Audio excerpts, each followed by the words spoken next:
ओम श्री गुरुवे नमः।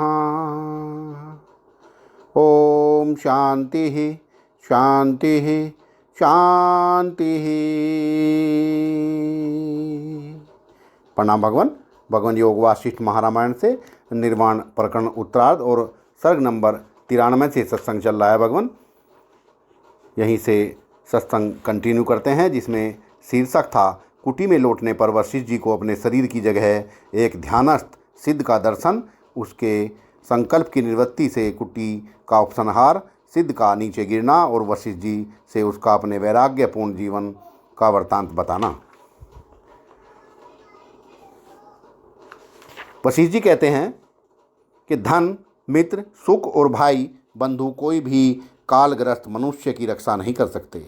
मनुष्य का जीवन धूल राशि के समान अस्थिर है।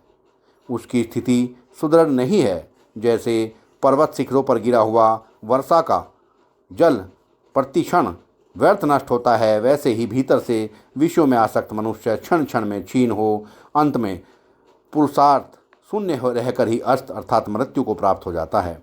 कोई भी भोग मेरे मन को नहीं लुभा रहे हैं।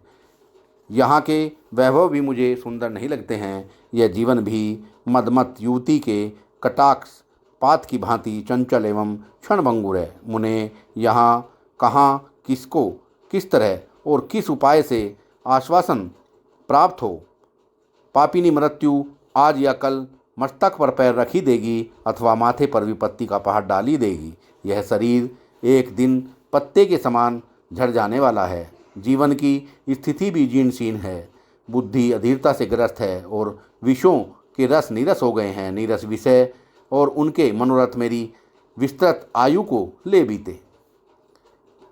इनसे मेरे लिए कोई चमत्कार जनक पुरुषार्थ नहीं सिद्ध हुआ। आज मेरा मोह मंद पड़ गया है। इस शरीर का इस जगत में कोई उपयोग नहीं है। विषयों में आस्था या आसक्ति न करना ही ऊंची स्थिति है और जीवन के प्रति आस्था रखना ही सबसे अधम अवस्था है। अहो, यह संपत्ति क्या मिली, विपत्ति ही सिर पर आ पड़ी, जो भारी मोह में डालने वाली है। विवेकी पुरुष को सदा ऐसा ही मानना चाहिए और इस संसार में कभी आसक्त नहीं होना चाहिए। जैसे समुद्र पत्नी सरिताएं भूतल पर अपने शरीर को आंदोलित करती हुई समुद्र की ओर दौड़ रही हैं, उसी प्रकार जनता विश्व की ओर दौड़ी जा रही है। यहाँ आयु ही उत्पात वायु है, मित्र ही बड़े भारी शत्रु हैं, बंधु ही बंधन है और धन ही बड़ी भारी मौत है। सुख ही अत्यंत दुख है, संपत्तियाँ ही भारी विपत्तियाँ हैं, भोग ही संसार के महान रोग हैं तथा रति ही भारी अर्थी अर्थात दुख है। यहाँ का सुख केवल दुख देने के लिए है और जीवन भी मृत्यु की धरोहर है। अहो, यह माया का विस्तार कितना दुखद है। विषय सेवन रूप जो भोग हैं उन्हें सर्पों का फन ही समझना चाहिए, क्योंकि वे थोड़ा सा भी स्पर्श होने पर डस ही लेते हैं, किंतु विचार दृष्टि से देखने पर प्रतिक्षण विनाशशील ही है। जो भोगों की अभिलाषा से उनके प्रति तृष्णा बांधे बैठे हैं, उन लोगों का उसी तरह पग पग पर अपमान होता है जैसे बंधन स्तंभ में बंधे हुए जंगली हाथियों का हुआ करता है। संपत्तियाँ और युवती स्त्रियाँ ये तरंगों की गोद में के समान क्षणभंगुर हैं। इतना ही नहीं, वे सर्प के फन की छाया हैं। कौन विवेकी पुरुष उनमें आसक्त होगा। जो आरंभ में रमणीय प्रतीत होने वाली किंतु अंत में अत्यंत नीरस सिद्ध होने वाले विषय भोगों में रमते हैं, वे नरकों में ही गिरते हैं। धन, राग, द्वेष आदि द्वंद्व दोषों से आक्रांत हैं। उनका उपार्जन करना भी अत्यंत कठिन होता है तथा प्राप्त हो जाने पर वे स्थिर नहीं रहते। अतः वे अधम पुरुषों के लिए ही सेवन करने योग्य हैं। जो आरंभ में मधुर लगती है परंतु अंत में दुख ही देने वाली है, वह लक्ष्मी अर्थात लौकिक संपत्ति जगत को मोह में ही डालने वाली है। उसका विलास क्षण भर के लिए ही होता है और महान से महान पुरुष क्यों न हो, उसके जीवन में भी एक दिन मृत्यु अवश्य उपस्थित होगी। देहधारियों की आयु शाखा के अग्रभाग में लटकी हुई ओस की बूंदों के समान शीघ्र ही नष्ट होने वाली हैं।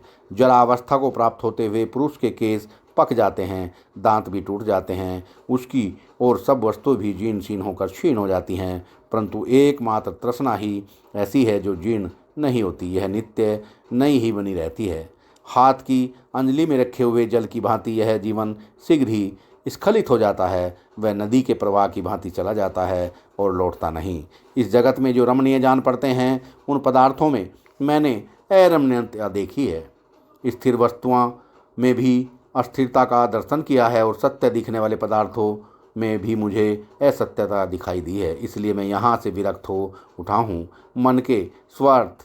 मन के सर्था वासना शून्य हो जाने पर जब परमात्मा में विश्रांति प्राप्त होती है उस समय जो आनंद मिलता है वह पाताल, भूतल और स्वर्ग के भी किन्हीं भोगों में नहीं मिल सकता। मुने, इस तरह दीर्घ काल तक विचार करने से अब अहंकार शून्य हो मैंने अपनी बुद्धि के द्वारा स्वर्ग और अपवर्ग से भी विरक्ति प्राप्त की है।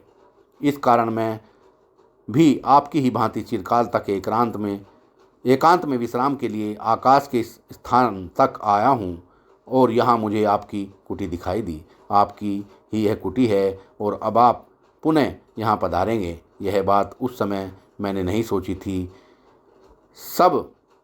यह तो सब मुझे आज ही ज्ञात हुआ है। उस समय तो अनुमान से मैंने यही जाना था कि यह कोई सिद्ध पुरुष था जो यहाँ अपना शरीर त्याग कर निर्वाण पद को प्राप्त हो गया है।